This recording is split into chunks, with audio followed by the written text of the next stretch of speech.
আর এক বোন বলেছেন, প্রশ্ন করেছেন, হিল্লা বিবাহ কি? আমাদের দেশে হিল্লা বিবাহের প্রথা চালু আছে, তা কি ইসলাম সমর্থন করে? রাগের মাথায় 3 তালাক দিয়ে দিলে পুনরায় বিবাহ করা যাবে কিনা জানতে চাই। এটাও সুন্দর প্রশ্ন। হিল্লা বিবাহ এটি ইসলামের দৃষ্টিতে আদৌ জায়েজ নাই, একেবারেই হারাম, একেবারেই হারাম।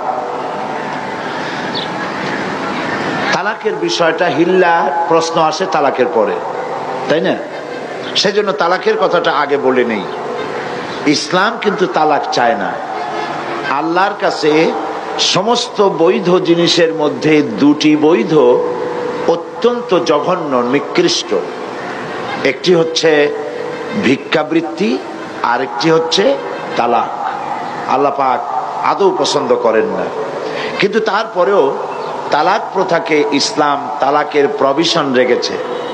কারণ হতেই পারে এমন যে স্ত্রী শরীয়তের বিধান মানছে না, চরিত্রহীনা হয়ে পড়েছে। তো এই স্ত্রী নিয়ে ঘর গৃহবাস করা স্বামীর জন্য অত্যন্ত দুঃসাধ্য ব্যাপার। আবার এমনও হতে পারে যে স্বামী নপুংসক হয়েছে, পাগল হয়ে গেছে, জালিম। এই স্বামীর ঘর করা স্ত্রীর জন্য মহা সমস্যা। তো ইসলাম তো সকল সমস্যার সমাধান দিতে এসেছে, সেই জন্য তালাকের একটা প্রভিশন রেখেছে, যাতে করে এই যন্ত্রণা কিয়ামত মৃত্যু পর্যন্ত স্বামী স্ত্রী ভোগ করা না লাগে।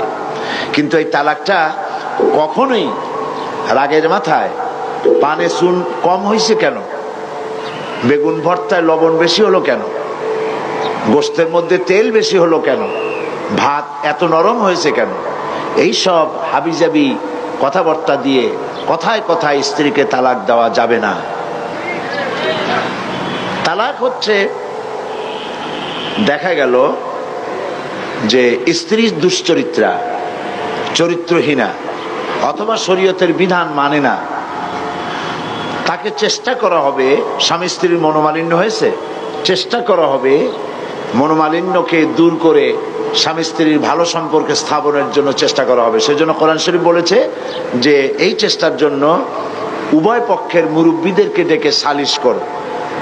সালিশে যদি না হলো, তাহলে প্রথমত চেষ্টা করো স্বামী স্ত্রী নিজেরা 2 জনে, তাতে যদি না হয় তাহলে সালিশ ডাকো। সালিশে তো যদি না হয় তাহলে 1 তালাক দাও, একসঙ্গে 3 তালাক দিও না, 1 তালাক দাও।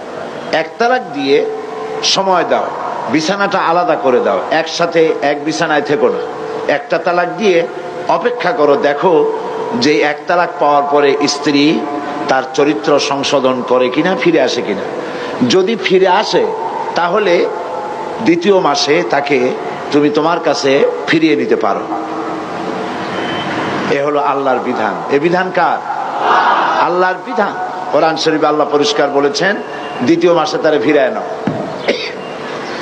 2য় মাসে দেখা গেল স্ত্রী ফিরল না, তার পূর্ব নীতির উপরই বহর, চরিত্র ভালো হলো না, তওবা করলো না, শরীয়ত মানলো না, তাহলে বশ্যতা স্বীকার করলো না, তাহলে 2য় মাসে আর 1 তালাক দাও, বিছানা ওইভাবে আলাদাই থাকুক। যদি স্ত্রী স্বামী থেকে এই বিচ্ছিন্নতায়, বিরহ যন্ত্রণা সহ্য করতে না পারে এবং নিজের দোষ ত্রুটি বুঝতে পারে, আর যদি ফিরে আসে, তাহলে 3য় মাসে তারে ফিরায় নাও। দেখছেন আল্লাহর বিধান, ফিরায় নাও। কিন্তু দেখা গেল 3য় মাসেও ফিরল না, তখন তাকে গ্রেট ডেঞ্জার সিগন্যাল নাম্বার 10 দিয়ে দাও। 1, 2, 3, এরপর তো আর কিছু থাকে না। 3য় মাসেও যখন ফিরল না, তখন 3 তালাক বায়না করে তাকে ব্যাক করায় দাও, বাস শেষ হয়ে গেল। এরপরে আল্লাহ পাক বলছেন এই স্ত্রী আর কোনোদিন তুমি গ্রহণ করতে পারবা না, তোমার জন্য চিরকালের জন্য এই স্ত্রী হারাম হয়ে গেল। হাত্তা তানকিহা জাওজান গায়রাহু, যতক্ষণ পর্যন্ত অন্য পুরুষ সে গ্রহণ না করছে। এইখানে গ্রামের মাতব্বর সর্দারেরা, মেম্বার চেয়ারম্যানেরা এই আয়াতের এই একটু সুযোগ পাইল যে আর একটা পুরুষের কাছ থেকে ঘুরে আসলে তবে তো প্রথম স্বামী পাইতে পারে। সেই জন্য তারা হিল্লার ব্যবস্থা করলো। সেই হিল্লাটা কি? সেই হিল্লা হলো একটা পুরুষের সঙ্গে কন্ট্যাক্ট করা হলো, চুক্তি, যে তুমি এই মেয়ে লোকটাকে বিয়ে করবা, কিন্তু সাবধান, তাকে টাচ করতে পারবে না, অথবা 3 দিন রাখবা, তারপরে তাকে তালাক দিয়ে দিবা। এইভাবে পয়সা দিয়া অথবা ম্যানেজড ওয়েতে বিবাহের ব্যবস্থা করে দিল। ইসলামী শরীয়তে এই ধরনের হিল্লা বিবাহ সম্পূর্ণ হারাম, আদৌ জায়েজ নেই। তাহলে কি হবে? হবে এই যে প্রথম স্বামীর তালাক দেওয়ার পর স্ত্রী ইদ্যত পালন করবে। ইদ্যত পালন করার পর সে ইচ্ছে করে কারো সঙ্গে যদি বিবাহ করে, কোন পুরুষকে যদি স্বামী হিসেবে গ্রহণ করে, আর ওই পুরুষ যদি মারা যায়, তাহলে প্রথম স্বামী তাকে ইদ্যত পালনের পর আবার স্ত্রী হিসেবে নিতে পারবে। 2, এ হলো 1 নম্বর সূরত। 2 নম্বর সূরত হচ্ছে এই যে দ্বিতীয় স্বামী বিবাহ করার পর ঘটনা চক্রে যদি দ্বিতীয় স্বামী তাকে তালাক দেয়, কোনো পরিকল্পিত উপায় নয়, চুক্তির ভিত্তিতে নয়, কোনো ঘটনা চক্রে যদি তালাক দেয়, তাহলে প্রথম স্বামী নিতে পারবে। এছাড়া প্রথম স্বামীর কাছে ফেরার বা গ্রহণ করার কোনো সুযোগ নাই। মৃত্যু পর্যন্ত এই স্বামীর জন্য ওই স্ত্রী হারাম হয়ে গেছে। এই হচ্ছে ইসলামের বিধান। গ্রামের মাতব্বর কি বললো, চেয়ারম্যান কি বললো, এইটা ফতোয়া নয়, এইটা ফতোয়ার বিষয় নয়।